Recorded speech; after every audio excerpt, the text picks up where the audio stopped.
It's because social media monitors say and come go upon some etremu say. E was enka Abronye DC. Order otimi minister for information because okura information kasa.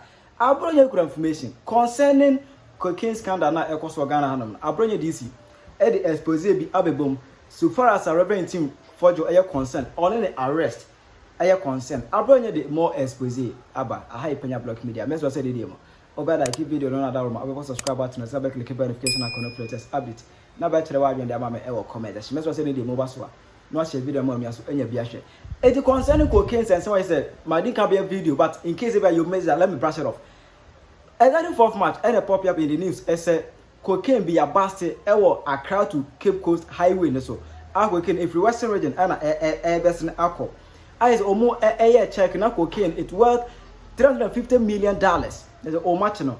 And what you anyone say 2 aircraft, me new, a 12 Gran Canaria, Abba Ghana. I'm a plane by, you know. Baku bedi 12 days, ewa Ghana had mo. Baku bedi 5 days. Plane in said to go back to Gran Canaria.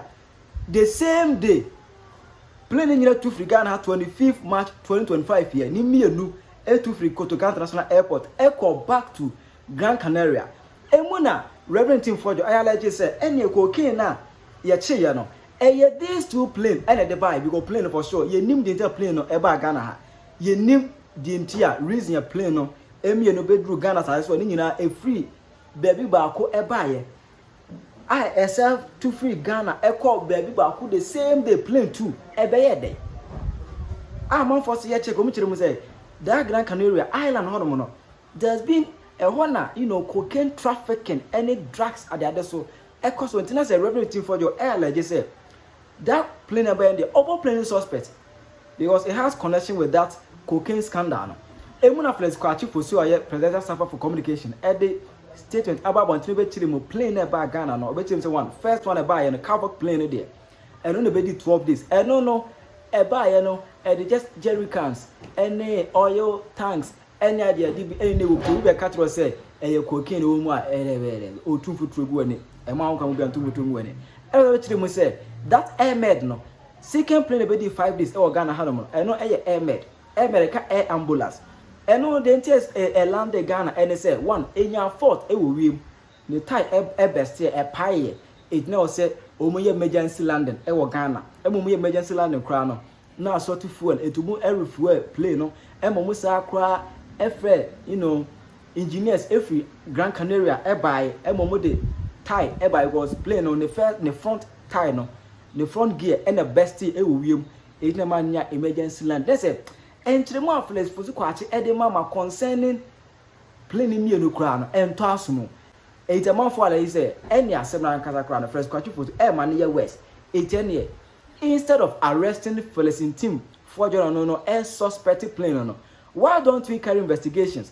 But NRA, National Security Council, and the National Emergency Bureau, at the cast, baby, equals around there. Reverend Team Fordjour, ni fear.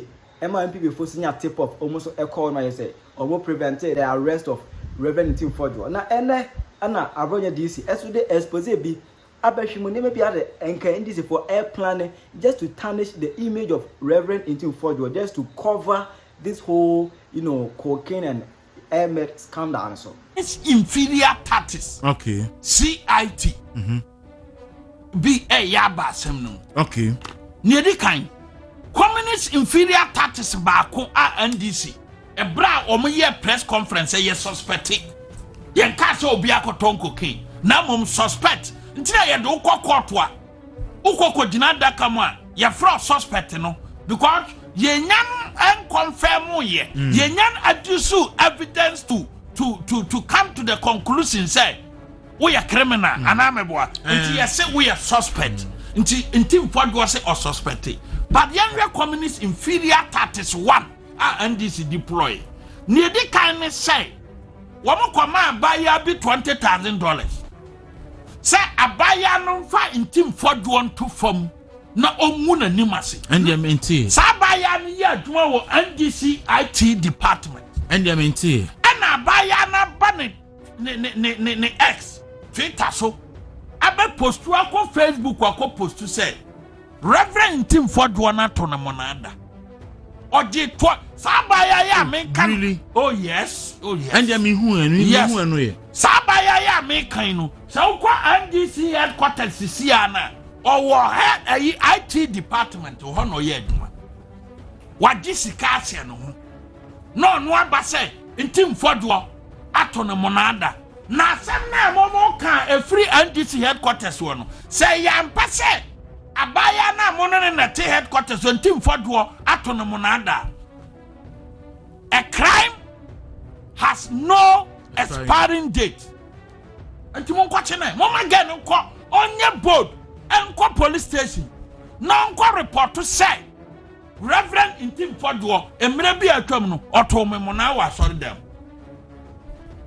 abaya no dia no betu mu no amfa omutwa ya abaya no rape case ni emfly no because where a personal attack say let's attack Reverend Intim Fordjour na suspicion now or what or the year press conference no on withdraw so kwa withdraw dia e ho na criminal element bere e bebam no sisi ya the criminal element bi anim or so suspect and to provide the details obi a formal request or request from national security and the personal attack say emre bi atwam no oto me mona wo so wo sabaye obi anim pefe say we are doing our NDC IT department our headquarters here. And no now.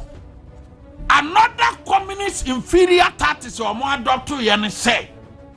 Feriso fosu kwachi. Ekotwa alupra esi America say. And all the boss say. Flight na intim Fordjour de betu dwa no. Na ne tie na say na no mo ye. Na sa flight no eninie. Ye kokohwe ye no and the former the statement about admitting the flight number so that particular flight was indeed landed in Ghana and I'm confirming the flight number of the one that Intim Fordjour quoted and I'm nti Felix so akofa fake alupre at the back post to say President Mahama say on famre Ghana for say lupre na ye kan wasem no eni ni we ni number nie ani ne AirMed for at the ba ya agu abana ni mase no Felix mpacho ya chi na ye yinadi ogusu o if we are in a country whereby obedi president dini abase president say AirMed flight na mo kan wasem no ni number nie na ntimboa adia chenye no na AirMed for na issue statement akọ to Intim flight ni number actually say ya mpasa flight na wo Ghana ene president kasamafo no edebatu gya no ebo abra na omatima issue statement ya dia go president spokesperson animase no mpacho oni Intim Fordjour ho na eka nokore ne wakọ fa flight fufuro akodi be bring Ghana for ani so e ma de chenye no company na ba admit say ayampa flight na mo kan ho asem eye number so no na wo Ghana na mom number na mo ko tu ye no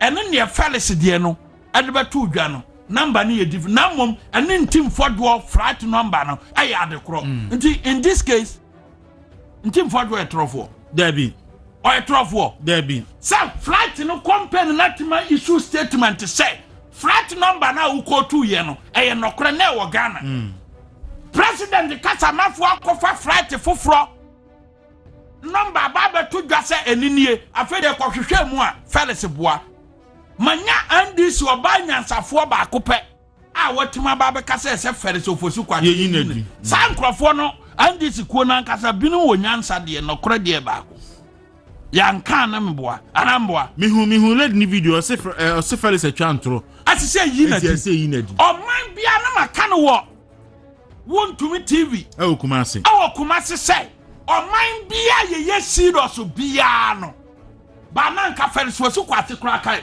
ono na ese bia na ifo chi no masa yekotua sika ma host to be na no memenda say ongu story no ntim fodwo kwatena ase a reverend ntim fodwo you should have been jailed. You should have been jailed. You should have been jailed. You should have been jailed by now. Otenasi as a host. Memenda ko show bia. Otimi ton show no wa Jessica na station e bre otimi tua na nkrofo ka. Ntim fodwo wura hwa no. I say you should have been in jail by now. Apologize. What kind of nonsense? Ono so ya ne propaganda wieye no. Or this can we no drafting messages. But I kind messages na free ni phone so. But chairman, I know the won't mean cancer. Say Obi Ajisika and order. Because say at mean the won't mean cancer. Oh, some of them fashion and I'm the man obey. Say in charge. Oh, Maju. Oh, nyabotre. Oh, nyabotre. I know dear mama lady. I said, "What mama can we? What mama can we? There be nyabotre. No. What you can fake message? What would you can fake message? Chairman, Mr. How do you determine the message? How do you determine the message? What you say? I mentioned message. See me. Maybe we will show her now. No pain. What you can war mama say not to say. Messages who read it from movement page ya ankasa so and not chere waduma awoye anameboa maybe sao Facebook page na no nya ho na read message free na me read obi kura ba ton ade no utimi ya announcement say jaje wo ye na wo haye anameboa mpache wo so be ye show na okana messages na chire ye ko show no so na messages ni ho abaka no say and some messages na your Facebook kwa na wo ebi wo text message line mu use no account and no be a blue ebi so WhatsApp mu use no account but I don't want us to dwell so much on you only announce here program no who announce so say who for messages free Facebook one for number beyond to just say a man for messages in faho maybe so woman for number bia ti akwa kuseti adu ye aduma okoma ye aduma papa no me mpese ye be so ne nkase obi wo de wo ye aduma papa no nkoton wo de wo so man enti waton show no me mo obi adini nje na odi ma minim so mo obi adini na what I'm saying is say me mpese obedrift me mpese obedrift enti de yenko ye nim no sa woton show a eni ehun sai messages no read fa table ase. So when is Abronye DC edi abehwim so far as cocaine and AirMed is the same way no your concern. What is your view and what is your take on that? Chirawa your mama e comment section. Penyah Blog Media.